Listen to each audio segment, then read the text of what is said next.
This show is brought to you by the All Pro Nation Radio Network. Be sure to like and subscribe and check us out online at allpronation.com, where fans have a voice.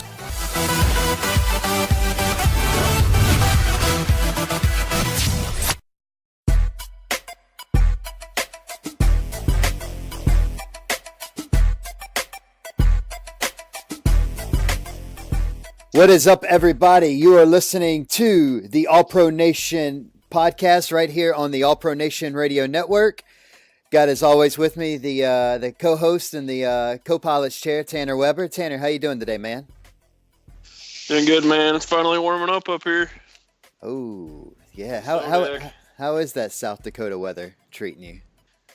It's good. I think tomorrow we're supposed to break 50 for like the first time in 3 months, so I'm pretty pumped. I'm gonna wear shorts to work tomorrow. 50's too cold for shorts, but we're in that weird part of time here in Louisiana where it's like 50 degrees in the morning, but then it jumps up to 85 by the afternoon. So right. You don't know how to dress. It's pretty miserable. Yeah, I believe it. Yeah, we got a guest with us tonight. We have one of our own over at All Pro Nation. His name is Dominick Pfisterer. I was worried about mispronouncing the last name, and I butchered the first name. It happens. How you doing, Dominick? I'm good. Thank you for having me on the show.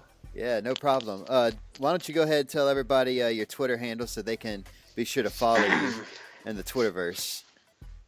All right, awesome. It's at Dominick Pfisterer1. It's just my last name without the two E-R at the end of it.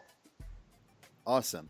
And, of course, you guys who follow us pretty regularly have probably seen some of his articles on allpronation.com, so be sure to go read them some more, give him some comments, share them on the social media, and let people know that you care. So, all right. So I guess we'll hop right on in. So I guess this is kind of a big week in NFL. Am I right on that? Or Yeah, finally got some good news. Yeah, honestly, a lot happening today. Yeah. So y'all are both Vikings fans, right? Am I right on that? Skol. Oh, absolutely. Oh God. So why don't you go ahead and I'm gonna give y'all the next 5 minutes. I'll give you 10 minutes. No, I'm gonna give you 5 minutes, and I'm gonna let y'all just gush and be all giddy in the inside like a little middle school girl with her crush talking to her as y'all and tell me about how y'all feel about Kirk Cousins joining the team. Well, I know you and I talked about it a little. Go ahead. No, I was going to say we'll start with Tanner, then we'll make our way over to Dominick. Yeah.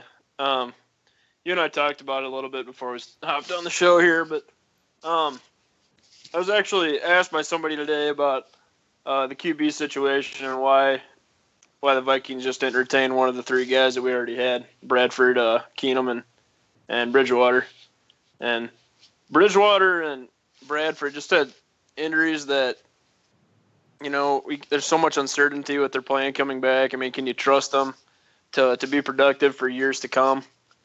And then Case Keenum, it sounds like the team believed that he was just a one-year wonder that had a magical run. So they obviously weren't confident in bringing him back. And the Vikings haven't had stability at the QB position since Dante Culpepper, and that's been 10-plus years.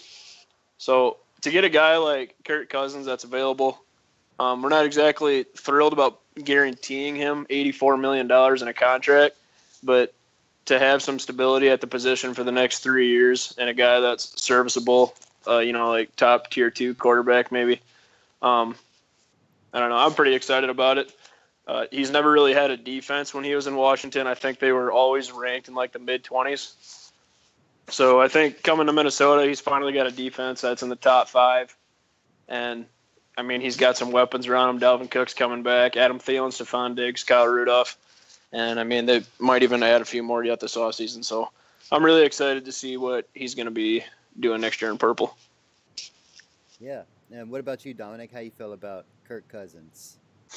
Yeah, I love it. Honestly, Tanner touched on how the Vikings haven't had stability at the quarterback position since Culpepper. And we haven't had a quarterback start for more than 3 years since Culpepper. Favre's come in, and he's done his best. And Bridgewater was supposed to be the prodigal son, and he had that unfortunate injury. And there was rumors going into this offseason of who was it going to be? Was it going to be Bradford, Bridgewater, or Keenum, or Breeze, or are they going to draft Lamar Jackson at 30? But I think they made the right decision. And part of the reasons why the Vikings have so much success is because their front office is top notch, and they have a great coaching staff. And with the hiring of DiFilippo, I think that they're making all the right moves from the top down. And one thing Kirk Cousins also, I don't think he had in Washington was really reliable weapons. When you take away Jordan Reed on the perimeter, last year he was throwing to Jamison Crowder and Ryan Grant, and I don't he hasn't had receivers like Diggs and Thielen, or even Jarvis Wright on third down is money. But the weapons he's going to have in Minnesota are unlike anything he's ever had before. Absolutely. Yeah. What's your take from a non-Vikings fan standpoint, Chris? I want to hear you tell us how bad the deal is. No, I don't think it's a bad deal because, I've been saying Kirk Cousins was going to the Vikings all offseason. I guess the $84 million completely guaranteed, so it's kind of a big deal. The thing people need to realize is he's going to be paid like the top quarterback in the league right now, but in 2 or 3 years, he might not even be paid like the top 10 guys anymore. You got people like Aaron Rodgers, Matt Ryan, Ben Roethlisberger. They're all going to break that. Oh yeah, Aaron Rodgers within the next year. So Aaron Rodgers will probably break it this offseason. I doubt they go into the season with him on his last year of a contract. So, but and Matt Ryan too. I think a deal gets done with Matt Ryan after the free agency hype is over and they know exactly what they have to spend. So, he's not going to be the highest paid quarterback for much longer. It's going to be a short time. I just think it's not the money. The 84 for 3 years, it's fine. It's that it's all guaranteed. It's that if he flops this year and he can only thrive for 2 years in Jay Gruden's system, you're screwed. Yeah. You're screwed because either you're gonna have an $84 million quarterback sitting on the bench, or B, you're gonna have subpar play at the quarterback position and nothing you can do about it. And neither one of those is ideal situation. So yeah, the tampering period really forced Spielman's hand too. Mm-hmm. They could start talking on Monday already, but in order to make moves, because Spielman said he didn't want to make any moves, any more signings. He didn't want to re-sign any of his own free agents until he knew what the financial situation was going to look like once Kirk Cousins was signed. So now that he's signed, he has some more freedom to do that. Yeah, so I think part of the reason. Go ahead. I think part of the reason why Cousins chose Minnesota, it's a big contract, it's guaranteed, but part of the reasons that Cousins chose Minnesota was because of that supporting cast and that core. So I don't think he would come there and make it impossible for them to not be able to sign the Diggs and Barr and Kendricks. Mm-hmm. Yeah, I don't. From a Minnesota standpoint, it obviously made sense. It obviously was the best free agent quarterback on the market. Because I was so happy when that Drew Brees deal came through this morning, because if one more Vikings fan added me on Twitter about Drew Brees playing there, I was going to lose it. I had to keep my cool because that was never going to happen. It was a long shot. Arizona threw the Hail Mary offering him $60 million to come there, and he still turned it down. Yep. He was never going to leave. I fully believe the deal was done over the weekend, and they didn't announce it because of the big Zach Strief retirement yesterday. And so, all that said, I think they got the best quarterback, and I think they got a quarterback that's gonna fit into their system. Of course, who am I? I'm just some guy who does a podcast, right? Like, I don't know. I can't see into the future, but I think he's gonna do well. The $84 million fully guaranteed contract is. That's unheard of. Like, has this ever happened in modern? No, they said it was the first time in NFL history that a player is playing on a fully guaranteed contract. Yeah, so I mean, ditto to Kirk Cousins. He bet on himself for 2 straight off seasons with Washington, and and ditto for him for not holding out and forcing Washington's hand to give him a long-term deal a couple years ago. He bet on himself, and now he's $84 million richer. So I don't know, man. I think it's a good signing. I think it's going to work out in Minnesota's favor. It's just scary to me, the fully guaranteed money. And then I guess that was the only way. Fully guaranteeing him that contract was the only way you can ensure that he was going to sign with the team, because the Jets were willing with to give all him the other $90 million. QBs that have signed already. I mean, if you don't fully guarantee a contract to Cousins, I mean, he leaves, takes a visit elsewhere somewhere with the Jets, and sees a big contract, signs with the Jets. The Vikings are left in the water, and they're going to have to maybe start like a rookie quarterback next year. So that's not an ideal situation to be in. So Spielman's hand was definitely forced. Oh no, it definitely was, and I thought it was funny because you remember on the podcast last week when we had Bear and James on, and we had all kind of agreed that Kirk Cousins was going to be the first domino to fall in the quarterback race, and I thought it was funny that he ended up, Drew Brees ended up being the first domino to fall, because everybody kind of was, there were 25 teams that thought they had a chance at Drew Brees, and so ridiculous, man. Yeah, and then of course when that domino fell, everything else kind of fell in place, and you started seeing teams signing quarterbacks today. So yeah, his hand was definitely forced. The only thing that I guess kind of is sad is to just see that how much the Vikings invested in Teddy Bridgewater, and it's all for nothing now. Yeah. I think it is really sad. I think that's the saddest thing of the whole of everything, is that Teddy Bridgewater looked like he was the future of the franchise just a couple years ago, and now, as of right now, he doesn't even have a job. So he just signed a 1-year deal with the Jets. Oh, did he? Okay. Well, as we were doing the pod. Oh, the All Pro Nation podcast is breaking news. Breaking news, baby. Too bad this podcast isn't live. Oh, my God. Oh, I got more breaking news. Ian Rappaport, 1 minute ago, the Packers are signing Muhammad Wilkerson. No, good for them. Good for them. Oh, man. Him and Mike Daniel, that's not fair. I mean, I would not be scared of Wilkerson at all. He's going to get suspended. He's going to do some drugs, get a DWI. No big deal. Don't worry about it. No. All right. See. So let's. Do y'all have anything else? Do y'all want to crush on Kirk Cousins anymore? Can we move past that? Nah, I ain't really crushing on him, but I'm pretty excited. You should be. I'm happy for y'all. As my friend, I'm happy for you. Thank you, Chris. Appreciate it. So I'm going to ask you about a couple of signings that happened today and kind of pick your YouTube's brain on it.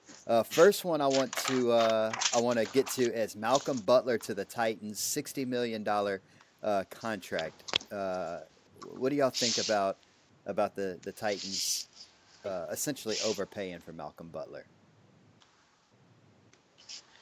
I'm kind of surprised I guess I shouldn't say I was surprised, because Mike Vrabel is a former Patriots coach / player.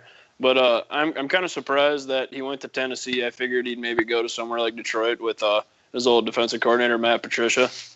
The Titans are adding some good pieces. I mean, they got former Patriots corner Logan Ryan on one side, and Adoree Jackson can play the slot now, and then they got Butler on the outside now as well too. So I mean, if he can revitalize his career a little bit, I don't think he played well last year or the year before that, but the year that they won the Super Bowl against the Seahawks, he played well that year.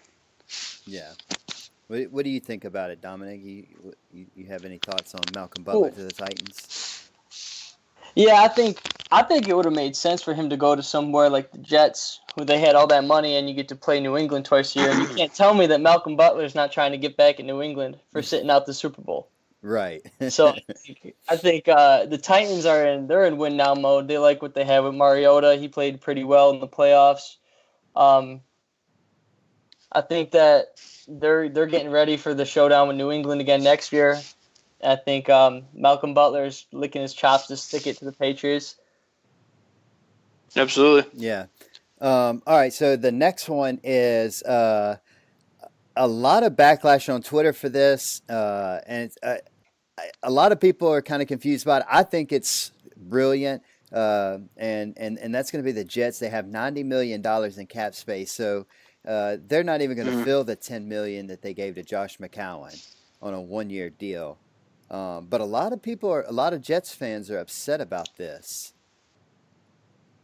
I don't know. I think it was smart just because, I mean, you bring in Teddy Bridgewater now. I mean, there was uncertainty because of the knee injury that he had. But when you're retaining a guy like Josh McCown who played well last year, is actually arguably probably one of the better years that he played in his career. So you have insurance as a starter, and then now you're allowing Bridgewater to come in on a cheap deal and compete for the starting position as well. So, I mean, it's a win-win situation, I think, for the Jets because the best guy is going to get the job. Yeah. What you have any thoughts about that, Dominic? Yeah, actually, Bridgewater McCown, I was reading up on Twitter. It was one of the options the Vikings could have gone with, too. I mean, McCown's a dependable veteran quarterback. Bridgewater's only 25, 26 years old. It's a roll of the dice, but if you hit on Bridgewater, you got a franchise quarterback for the next 10 years. So to have a guy like McCown backing him up and you got that competition in camp, it is a win-win, like Tanner said. Yeah. You know what? People, I mean, we can talk. I mean, people probably think I'm stupid for saying this because a lot of people don't understand. When you look at Bridgewater's numbers, he's never going to be a guy that puts up like 4,500-yard seasons and 30 touchdowns. But all Teddy does his entire career is win games. He's just a winner. Yeah. So I, like Dom said, I think Teddy is gonna. I mean, McCown could be the starter this year, but he's gonna retire. I mean, he's 39, so I mean, he could be the starter in New York for the next 10 years, and I think the Jets are probably going to be the team that takes over that division once Brady's done. Yeah. All he does is win games. Yeah, I think it was a great move because if Bridgewater can't play or isn't ready to play, McCown's your best bet, right? And if you're the Jets, so I think it was a smart move. And like I said a second ago, they have $90 million in cap space, so they're not even going to fill a $10 million fully guaranteed deal to McCown. All right, so the next one, this is going to hit home for you two because this is going to be in the NFC North. Those pesky Packers have released Jordy Nelson, but signed Jimmy Graham. I got mixed feelings on it. I think when he went to Seattle, Jimmy Graham definitely took a step back. It seems like tight ends are where or Green Bay or where tight ends go to die. I mean, I can't remember the last time the Packers had a good tight end that actually put up like pretty strong numbers. So I think Jimmy Graham probably could break that. I mean, he'll probably get his 10 to 12 touchdowns next year with Rodgers, but he doesn't scare me as much as I initially thought that he might. I'm so sick of the Packers just addressing offense and free agency all the time and neglecting their defense. Yeah. Rodgers can elevate the play of the receivers. Wasn't Jermichael Finley a pretty decent tight end? I mean, he was okay, but I wouldn't call him a top tier or anything like that. Yeah. Considering the QBs that he's played with. Yeah. But that's just me. You have any thoughts on Jimmy Graham and the Jordy Nelson move, Dom? Yeah, honestly, a couple years ago, I'd say that Adam Thielen was a poor man's Jordy Nelson, but I think after Rodgers got hurt, you kind of saw Jordy Nelson's true colors. I think he's a little bit of overrated receiver, and we'll probably find that out if he leaves Green Bay next year. And as far as Jimmy Graham goes, he showed some flashes in Seattle, but he's not what he was in New Orleans. And but as long as Green Bay's got number 12 behind center, I think they're going to be competitive. But that roster's got a long way to go, top to bottom.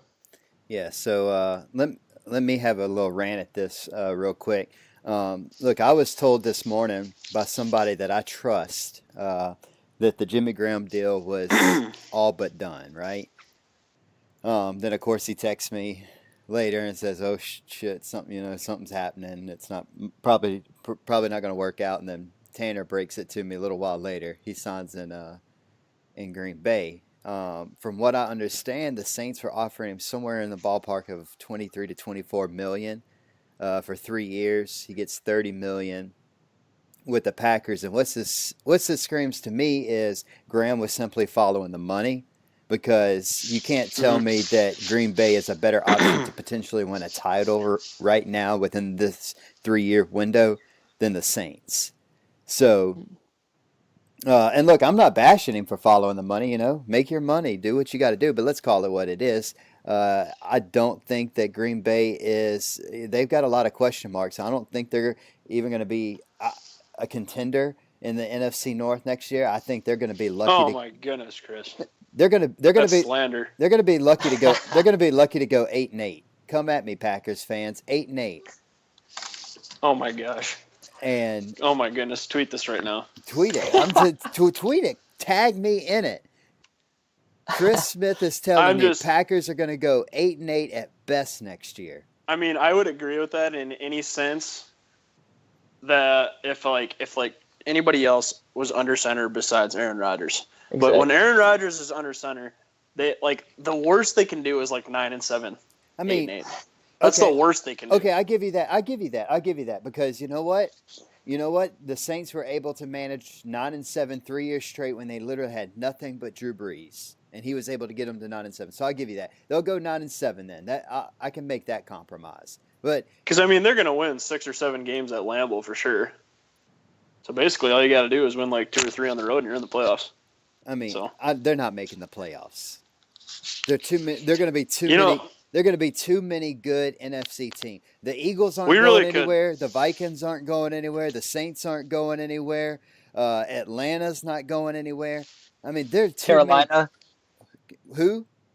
Carolina. Oh, Carolina. Carolina's been making some decent moves too. Yeah. So I mean, NFC is going to be another tough conference next year, and the Packers are not anywhere ready for it. And so We gotta move this into the next segment, and let's talk about the team that's winning free agency so far. Okay, let me finish my list. Can you guess? Yeah. Can you guess who it is? What's that?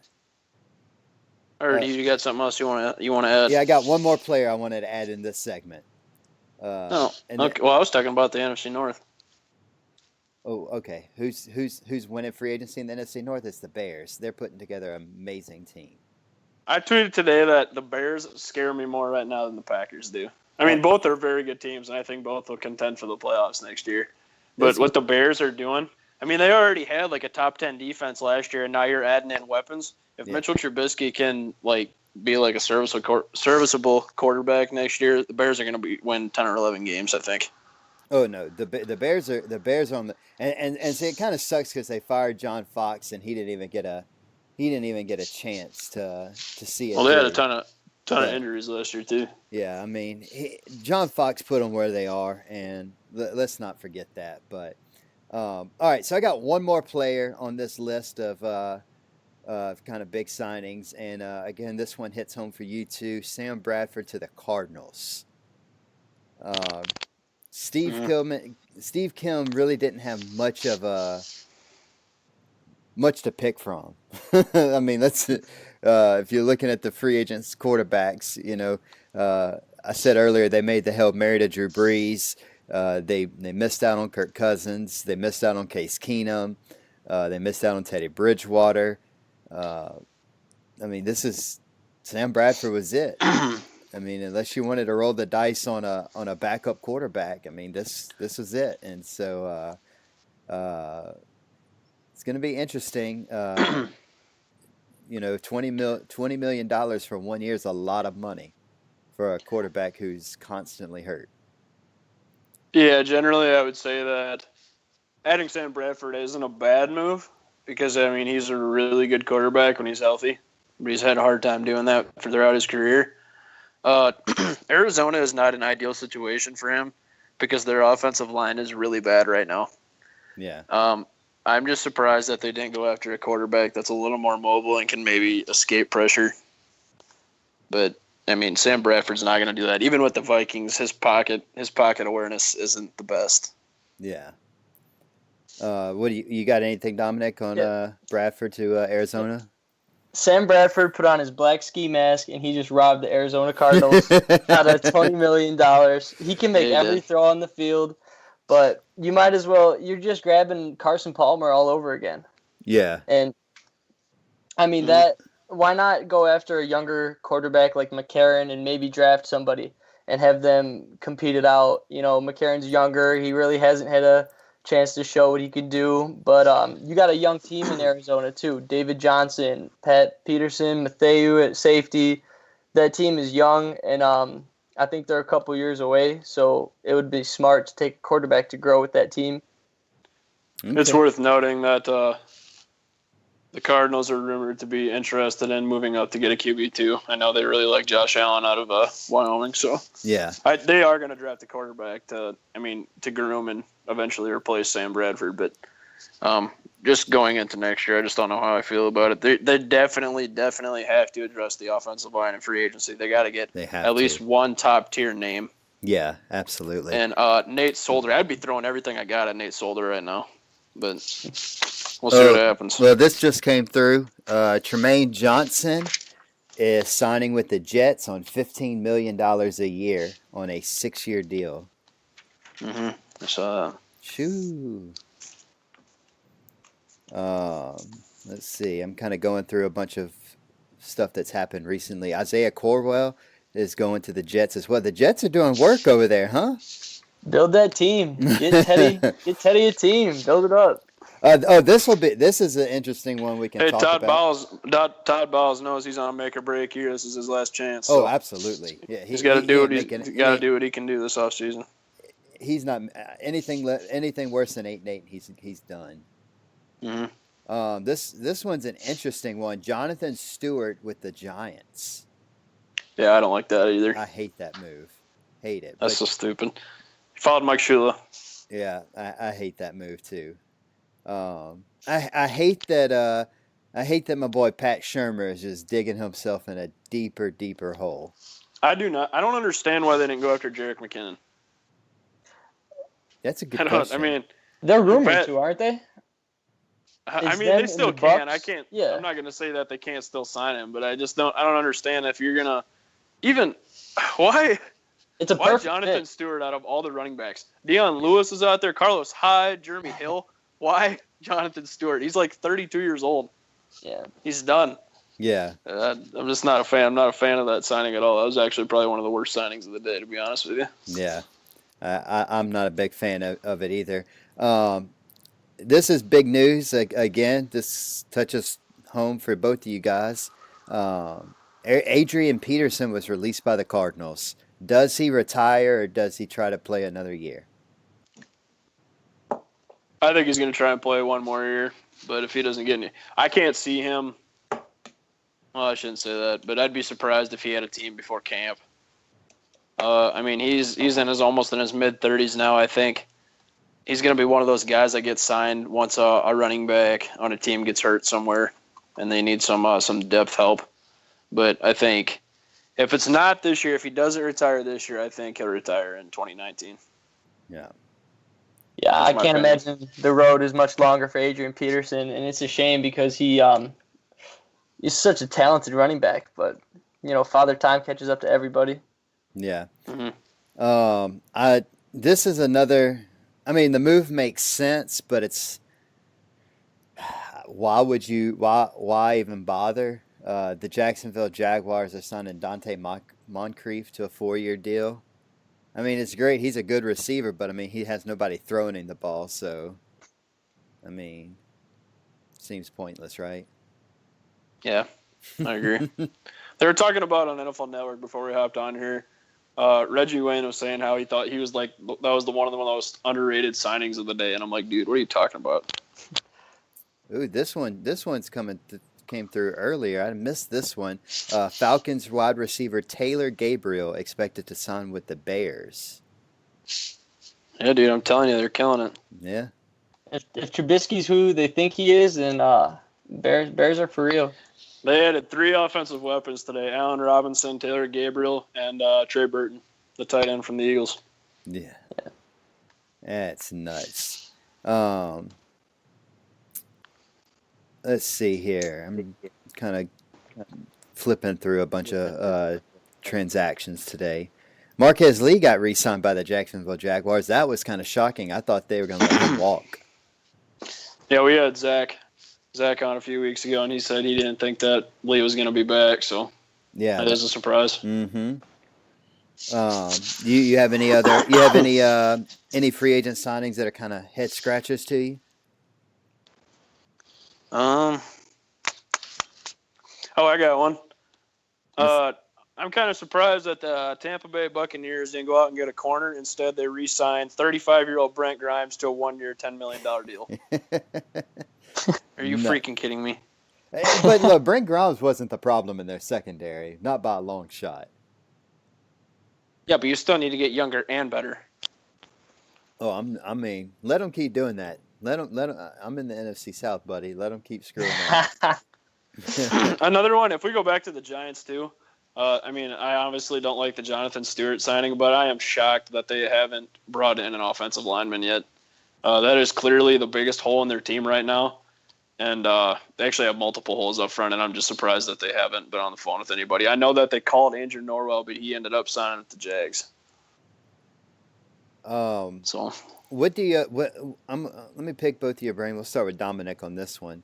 What do you think about Case Keenum in Denver? Do you think he's going to be able to work there, or do you think are you on the team of Tanner that he was just kind of a one-hit wonder? And well, I hope he does. You know, everything he gave us last year, I hope he does great in Denver, honestly. But watching a couple games this year, Keenum gets a little. He's got luck on his side. You know, he's a gamer, but I mean, you saw it.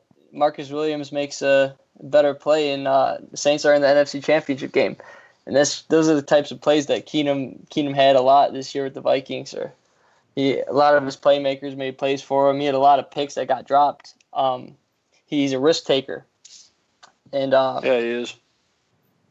And I hope YOLO hopefully, balls. Yeah, you do. You gotta love that in a quarterback. But hopefully that follows him into Denver. yeah, But I'm not a very big believer. He had the second highest QBR in the league in the regular season behind Carson Wentz, and in the playoffs that QBR took a dramatic drop, especially against the Eagles. So I don't know what you're probably getting a mixture of the two Case Keenums, playoff Case Keenum and regular season Case Keenum, but I don't think 2017 Case Keenum is his true identity. right. So I wouldn't expect that. I think his true identity is more of a mix of what we got last year and then what he showed us the year before in LA. I don't think he was as bad as he was in LA, and I don't think that he is as good as he was in Minnesota. So I think it's a soft spot kind of right there in between the two. Yeah, I still think it was a 1-year wonder type thing. I think he's one of the top backup QBs in the league, but I don't think he's ever going to be like a consistent, serviceable starter. Yeah. And I don't think Denver's O-line is very good either, to be honest. I mean, he's got a few weapons there, Demaryius Thomas and Emmanuel Sanders, but I don't think the situation's as good as what it was in Minnesota. Yeah. I know we talked on the podcast last week with Baron James about John Brown. Looks like he's going over to the Baltimore Ravens. I think that's a pretty good, a good place, a good move. Oh yeah, that's a great move. I think there's a place he can go to test Flacco's arm. Flacco's got one of the strongest arms in the league, but he didn't have the offensive line to be able to throw a deep ball last year because Marshall Yonda and Alex Lewis were hurt, and they had a few numerous injuries all across the line. So getting a guy that can stretch the field consistently, I think, is going to be very beneficial to the Ravens. Yeah. Another team who's doing some good things on a already stout defense, Buffalo Bills, Star Lutulele is following his former defensive coordinator and Sean McDermott up to Buffalo. They got Kyle Williams on a 1-year deal, and then they brought in safety Raphael Bush from the Saints on a 2-year deal. So those are good moves.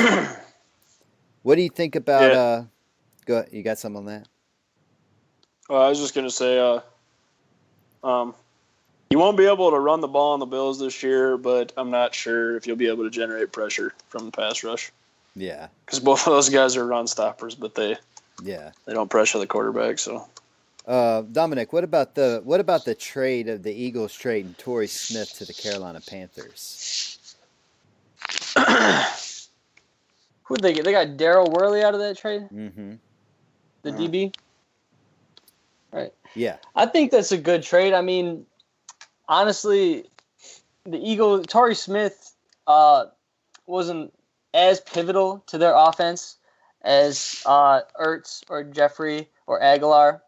I think they could afford to get rid of him for some compensation and another DB. They're working out with trying to work out the financials with Patrick Robinson right now, who is great. But if not, then it's good to have a backup plan.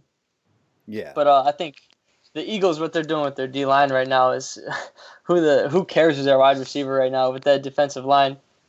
They're going to be scary next year. Ooh, yes, oh my goodness. Yes, they will.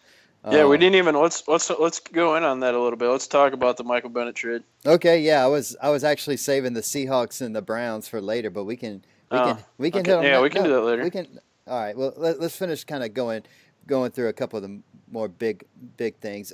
One thing that stood out to me was one of the Dallas Cowboys have made no moves, which is kind of a head scratcher. You know, they need some help on the defensive side of the ball. You kind of expected Des Bryant to be released by now, and he's still there. And I think another shocking thing is the Colts haven't talked to anybody yet either, and they need offensive line help. They're waiting for Sue. They're not going to get Sue. Yeah, they will. Jerry Jones is too worried about Goodell right now. No, that's true too. No, they. Were you guys talking about the Cowboys or the Colts? Yeah, you were talking about the Colts, and then he bounced over to the Cowboys. I brought them up at the same time. Oh, I'm sorry. No. Yeah, I think, dude, the Colts got the cap space. They can do it. I think they're just waiting for him to get cut. We'll see. You want to revamp your D line? That's how you do it. Yeah. This was interesting. Was Amendola moving from the Patriots to the Dolphins on a 2-year deal? Oh yeah, I was kind of surprised by that. Yeah, that one kind of shocked me. Yeah, I'm not sure what the Dolphins are doing right now. They can't do much because they have no money. They're loaded at wide receiver, and they're not taking care of any other positions. Yeah, it's crazy. I don't. They got Kenny Stills, Devontae Parker, Danny Amendola. They signed Albert Wilson too, and Jakeem Grant, Isaiah Ford.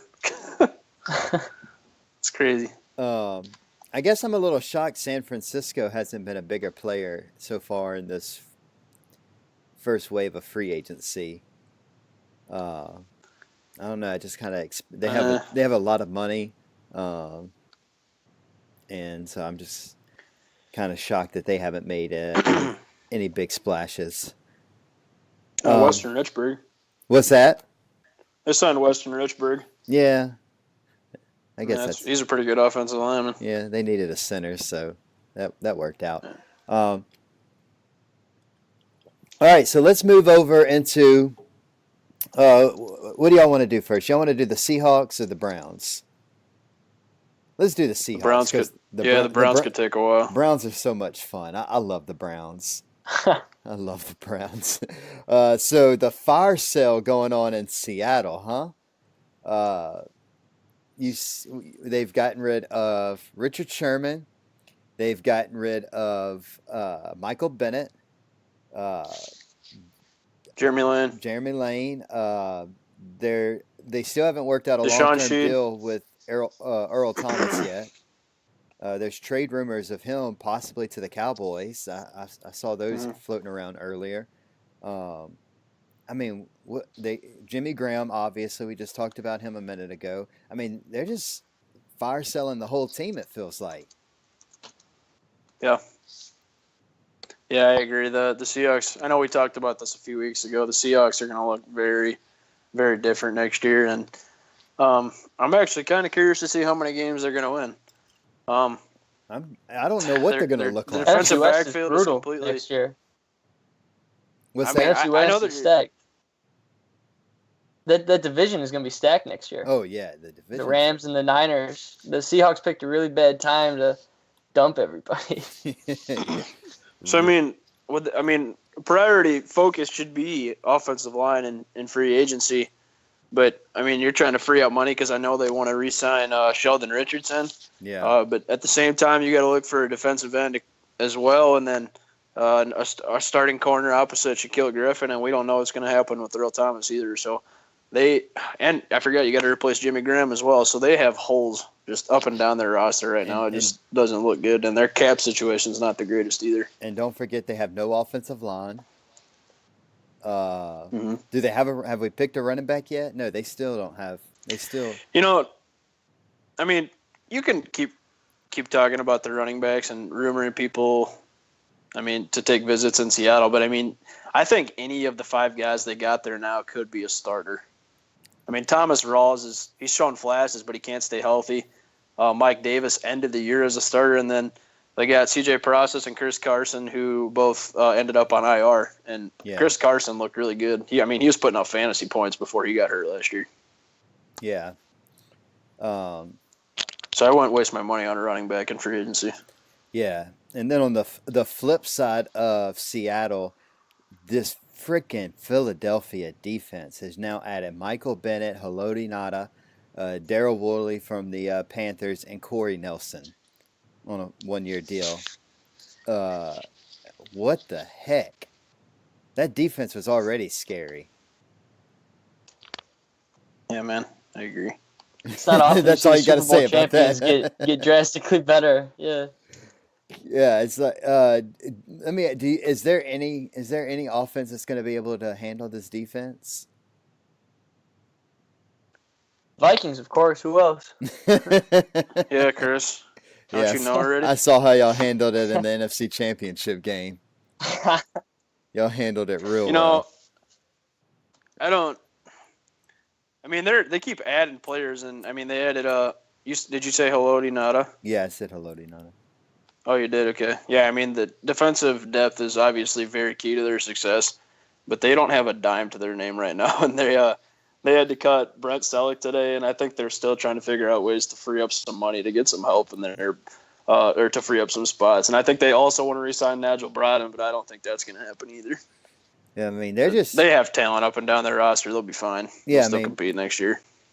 I mean, Brent Selleck, he didn't even play, so barely. So, I don't think they're not going to miss. Oh, he's getting old. Yeah, they're not going to miss him much. I mean, heck, while you're only paying your quarterback, crumbs, you might as well throw all your money on the defense. Mm-hmm. All right, so I guess we'll move into the Browns. The frickin' Browns have been the funnest team over the last week. I swear to God. Oh, they went crazy last week. So the Browns, mind you, still have, 6 picks in the top 65? Something like that. They still have like 6 or 5, yeah. 5 or 6 picks in the top 65 picks in the draft. Over the weekend, they get Tyrod Taylor, they get Jarvis Landry. We have Chris Hubbard, Donald Stevenson, Chris Smith. That's not me. No Demarius Randall. And Demarius Randall. Like, what the heck? And then they were in on 5 different trades, yeah. They're probably going to pick Saquon Barkley at number 1. Then they have the Giants, who will probably go quarterback, and the Colts that probably won't go quarterback, and then they're back at 4, so they can get any of the quarterbacks that they want. Can we take a look at Cleveland's offense next year if they draft Saquon Barkley number 1? Oh, it's going to be – oh, my God. So you're bringing in Tyrod Taylor to be your man under center. You're getting Joe Thomas back off of injury. Your offensive line's good. Joe Bitonio's good. J.C. Tretter's good. Kevin Zeitler. You could probably upgrade from Sean Coleman. They did bring in Donald Stevenson, so that's probably the weakest area on their O-line. But their offensive line's really good, right? Well, and they just brought in Chris Hubbard, too. Yeah, and Chris Hubbard, right? So you bring in you draft Saquon Barkley, the best player in the draft overall, number 1 at running back. He's a playmaker, has a chance to take it to the house every time he touches the ball. And then you throw in wide receivers like Jarvis Landry. Josh Gordon is back if he can keep his nose clean. Corey Coleman, if he can stay healthy, he's a threat to score every time he touches the ball. I mean, they could be. I mean, I don't want to say they're not because they're the Browns. They could turn this thing around real quick. Have the talent. They have the talent to be a top 10 offense next year, without a doubt. And then David Njoku too was really good last year. And the defense isn't no joke either. The defense was quietly a very good defense last year. I think they finished top 10 in like yards allowed. Yeah, so, but you no one talks about it because they only won one, or they went 0-16. So yeah, because they can't score points. So I mean, and then just imagine they'll probably get to pick whatever quarterback they want, because the Giants are going to be stupid and they're probably going to pick Rosen or something retarded at number 2. They're probably going to pick the worst of the top 4. Giants are going Quentin Nelson at number 2. What's that? Because they're too stupid to sign a free agent. Who do you think they're going to get? The Giants will go Quentin Nelson. Quentin Nelson, the guard out of Notre Dame. You think? You don't think they're if going to they're go quarterback? not going to sign a free agent, you have to go offensive line. Are you kidding me? Eli Manning will get killed next year. I think they got to go quarterback. I can see Quentin Nelson going too, only because the Giants, I think they believe that they're built to win now. They're closer to winning than they think. 2 years ago, they were 11-5. They were a playoff team. Last year, they were just decimated by injury. Brandon Marshall got hurt. I mean, Eli was throwing behind a shitty O-line. He was throwing to mediocre young receivers. I think they're a guy like Quentin Nelson, who's just an absolute beast, to solidify that interior O-line would help a lot. Yeah, I agree. You draft a guy like Quentin Nelson, you're set at your left guard position for the next 10 years, and you don't have to worry about it. So I think it's a good pick. It'd be a good pick at 2. And you know the Colts probably aren't going quarterback at 3. So the Cleveland Browns will be able to get any quarterback that they want. I wouldn't even fluster around with quarterback. Well, maybe, but I just think when you've been as bad as you are, I just think you go best player available no matter what. Well, I mean, I think at number 4, the best player available will probably be a quarterback. You think so? Over like a guy like Micah Fitzpatrick or Bradley Chubb? I mean, here's my thing. I think Chubb is going to get taken way too high because he's the only good pass rusher in the entire draft. Yeah, it's not a strong pass rushing class. So he's gonna go top 5, top 10 because he's it, you know, and yeah, it actually almost seems like he's destined to go to the Colts, but we'll see what happens. Yeah, so I mean that's my whole thing with Chubb is I don't even think he's top 5 talent. Like, he's good, don't get me wrong. But when you get picked in the top 5, you're expected to be a transcendent player. You're expected to change a team. Change a franchise. Yeah. And Chubb's not going to do that. But he's literally the only good pass rusher in this entire draft. Yeah, consistent. The only consistent pass rusher. Yeah, no, I'm not. Don't get me wrong. There's always going to be those diamond in the roughs that teams are able to find late in the draft, or the guy that doesn't really stand out. Arden Key kind of sticks out as a good example of, he was really highly touted last year, but he obviously he couldn't declare for the draft because he was only a sophomore. So now. But then his junior season, he just kind of tanked. So I could see Arden Key being somebody who will probably slip out of the first round and probably go in the second, maybe even the third round, and he could be a really good pass rusher. But I mean, the drop off after Chubb is steep when it comes to pass rushers. Harold Landry will be up there too.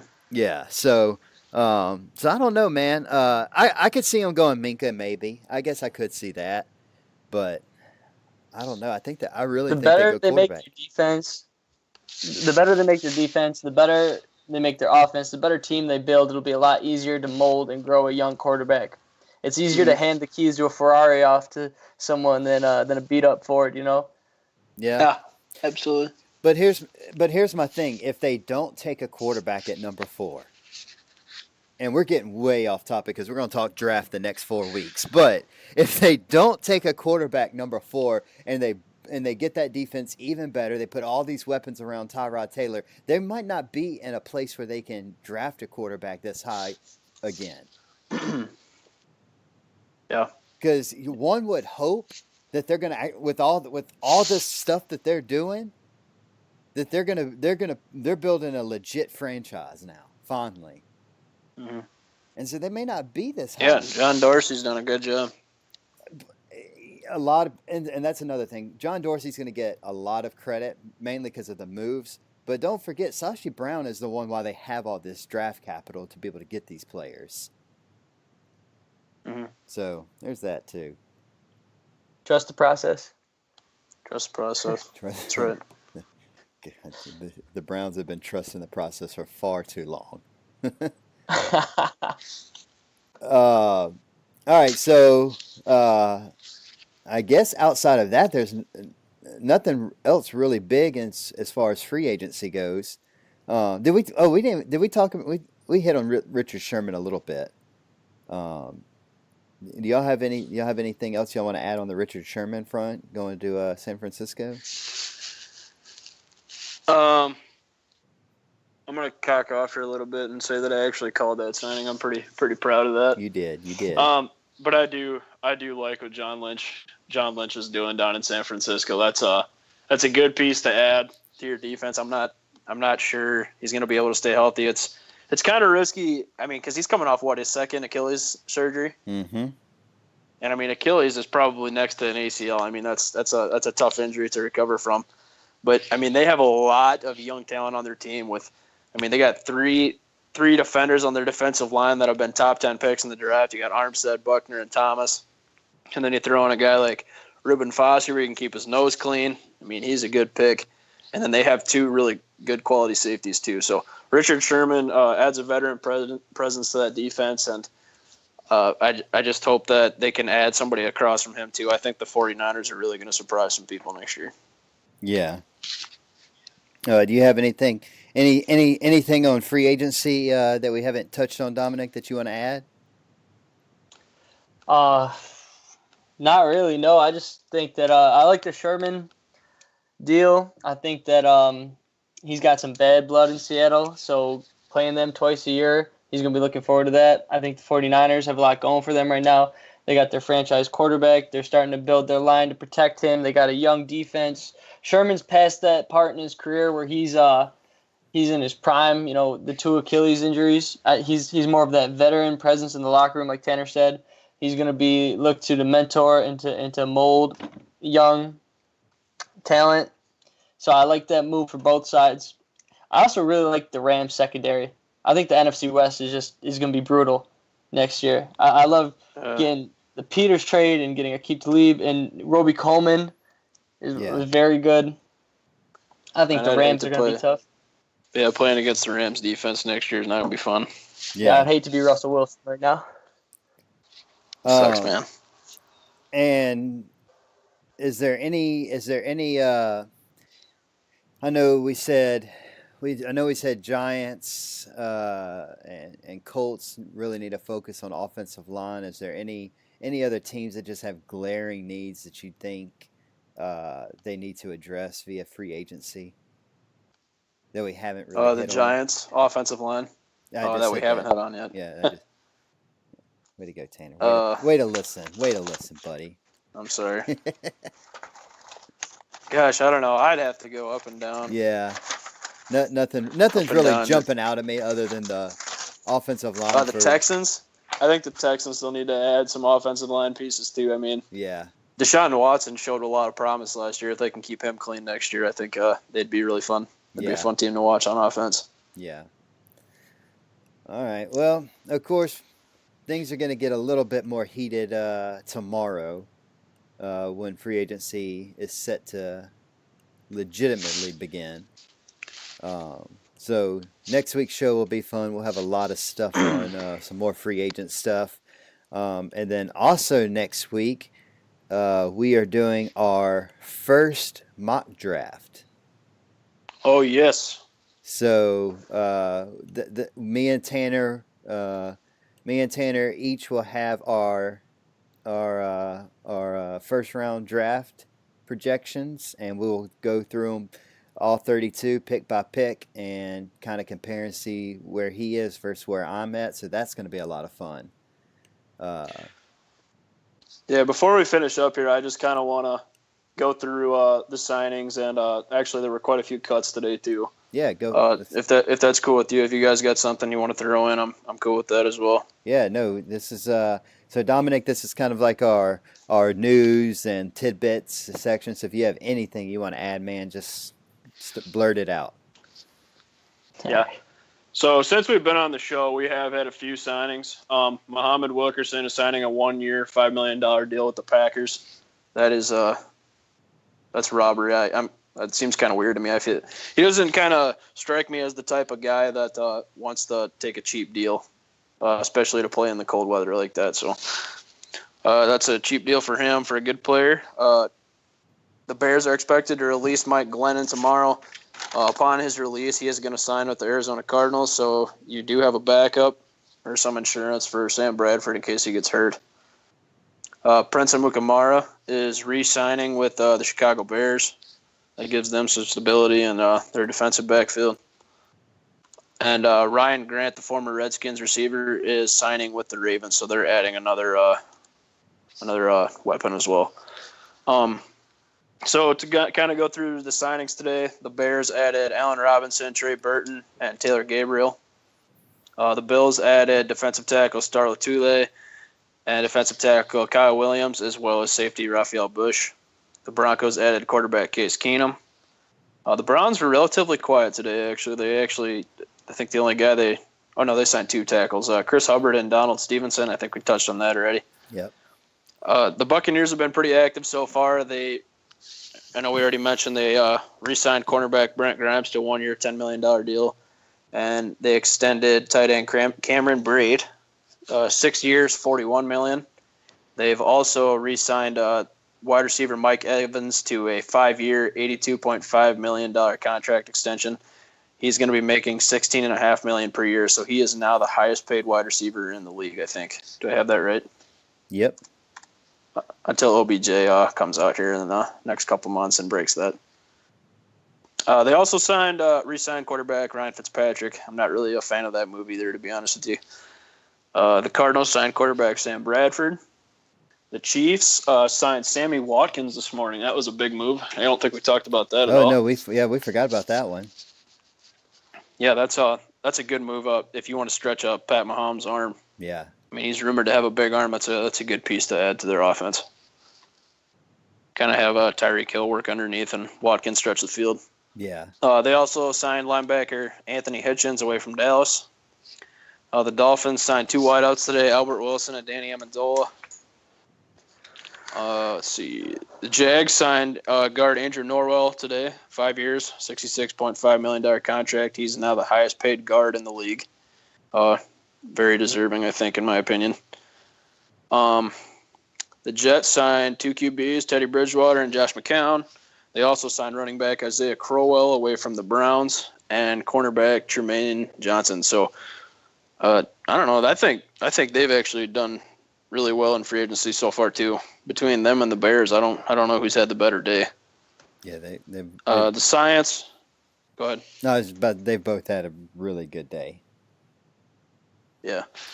The Lions didn't necessarily sign a lot of free agents today, but they did re-sign a lot of their former players. Safety Tavon Wilson and cornerback Nevin Lawson are coming back, and they've also added 2 linebackers, Devon Kennard from The Giants and Christian Jones from the Bears. The Packers signed Jimmy Graham. We touched on that. The Panthers added cornerback Rashad Breeland from the Panthers to replace Darryl Worley. The Ravens signed wide receiver John Brown and tackle James Hurst. The Redskins signed kicker Dustin Hopkins and wide receiver Paul Richardson. Let's see. The Texans signed cornerback Aaron Colvin and tackle Central Henderson. And the Titans signed cornerback Malcolm Butler. We touched on that already. There were a few cuts today as well this morning. Some teams got to free up some money. The Cardinals officially cut running back Adrian Peterson. The Chiefs cut linebacker Tamba Ali. They freed up $7.7 million. The Dolphins cut tight end Julius Thomas and linebacker Lawrence Timmons.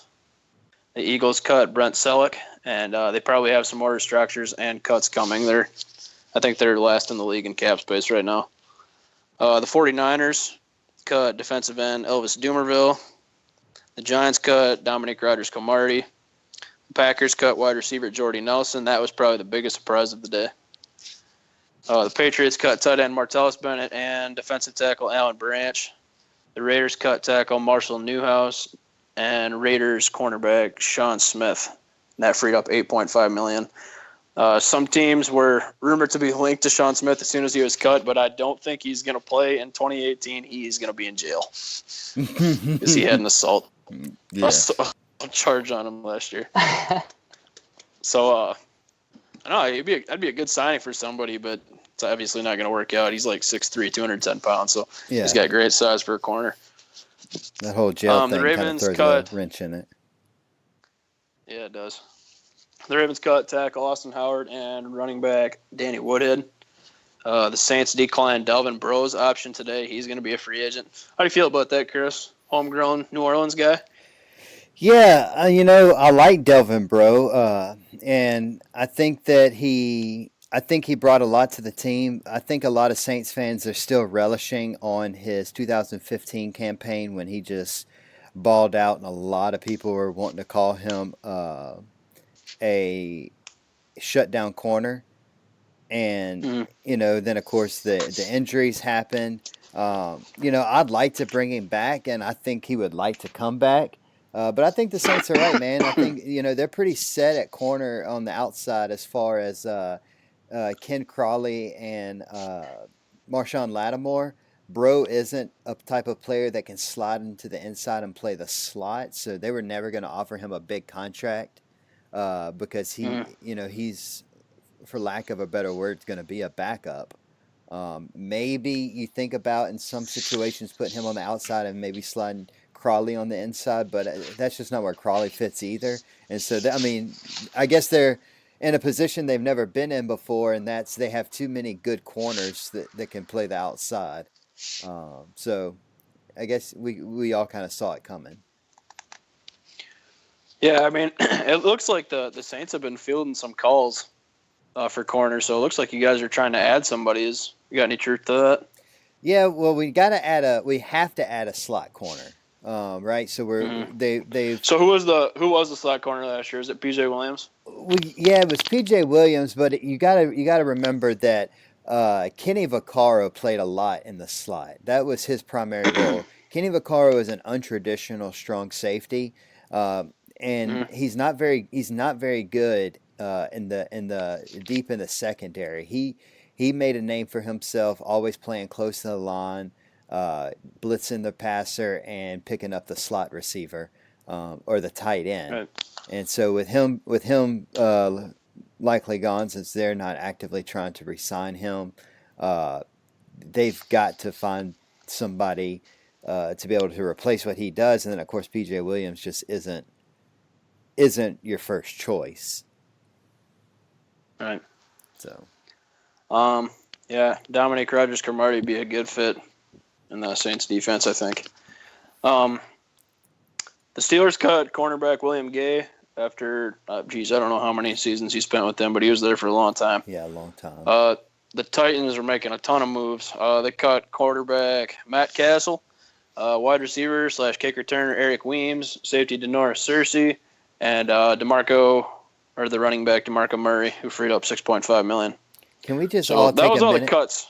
Can we all just take a minute and remember that time that Matt Castle was supposed to be a good quarterback and Kansas City signed into that big contract? Hey, that's what New England does, man.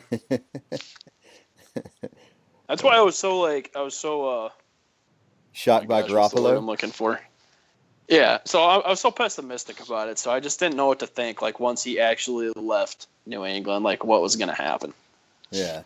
So I'm actually still not sold on him. What's going to happen next year? I mean, he looked really good in the games he has played, but if he had a Castle-like career, it wouldn't surprise me. Yeah. He's only played 5. He's only started 5 games for the 49ers as well.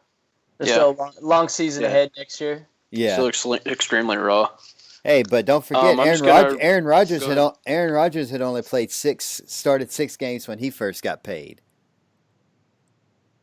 Yeah, that's true. So, he didn't look very good in his first year either. Actually, to be honest with you, I think it was pretty ugly.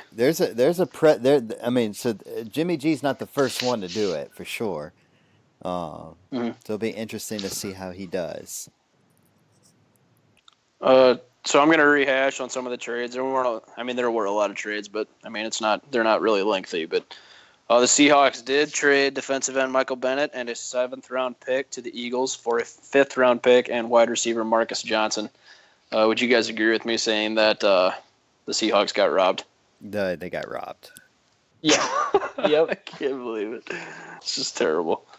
The Rams traded linebacker Alec Ogletree to the Giants for a 4th and 6th round pick. The Broncos finally traded cornerback Aqib Talib to the Rams for a 5th round pick. I also think that's robbery. I think one of you hit on this already. Eagles traded wide receiver Torrey Smith to the Panthers for cornerback Darryl Worley. That gives them some defensive back help, depth. We kind of hit on all the Browns trades. Dolphins traded wide receiver Jarvis Landry to the Browns. The Browns traded 5th round pick and defensive tackle Danny Shelton to the Patriots for a 2019 3rd round pick. The Browns also traded quarterback Deshaun Kaiser to the Packers for a mid-round pick. And the last trade was the Bills traded their left tackle Cordy Glenn to the Bengals, and they are also swapping 1st and 5th round picks. So the Bills are actually moving up in the draft, and it's been rumored that they are looking to draft a quarterback high, and they might actually trade up again. So that's some interesting stuff going on in Buffalo. I would not be surprised to see the Bills go up to 2 to take Rosen. Yeah, they'd have to get rid of a lot, but that wouldn't surprise me either, to be honest. They have a lot. They have to give up a lot, but they have a lot. Yeah, they got 2 first-round picks. Hey, I need both of y'all right now because I need live reaction on the podcast. I just sent y'all both. I just sent y'all both a picture, and I need you to open your phones and go look at it. I haven't got anything yet. Let me see. I haven't gotten anything, Chris. Well, it says delivered. Oh, I got it. When you get oh, here it is. When you get it. Yeah, tax returns. That's fun. That's good stuff. Boy, if I had to pick one, I'd probably pick the golden toilet.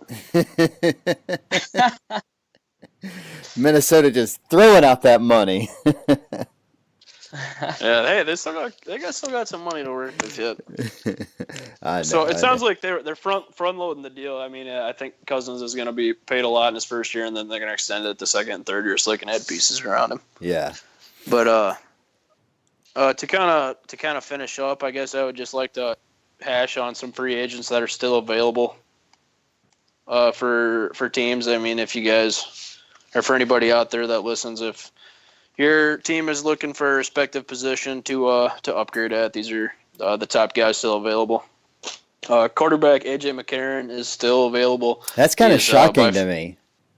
Yeah, he is by far the best quarterback I think available on the market. But I mean, that's not saying a whole lot. Some really, really good running backs still available. Deion Lewis, Carlos Hyde, and Jeremy Hill are all still available yet. And Jerick McKinnon. That's insulting. I should put Jerick McKinnon on there. Nate Solder, the left tackle from New England, is still out there. It sounds like the Patriots do want him back, but I'm not sure they can afford him. There's some really good guards out there yet. Josh Sitton, Justin Pugh, Jack Mewhort, and Senio Calamente. Is that how you say it, Chris? Yep. Yeah, Senio Calamente. Defensive tackles, Sheldon Richardson and Dontari Poe are still available.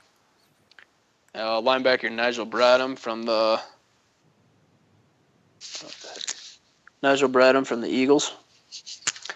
Cornerback Dominique Rodgers-Camardi and Morris Claiborne are still available. And then safeties Morgan Burnett, Kenny Vaccaro, and Eric Reed are all still available. I think that's everything. Oh, I got two. There were two retirements today, too, and yesterday. Saints tackle Zach Strief has retired after 12 seasons. He had 94 career starts.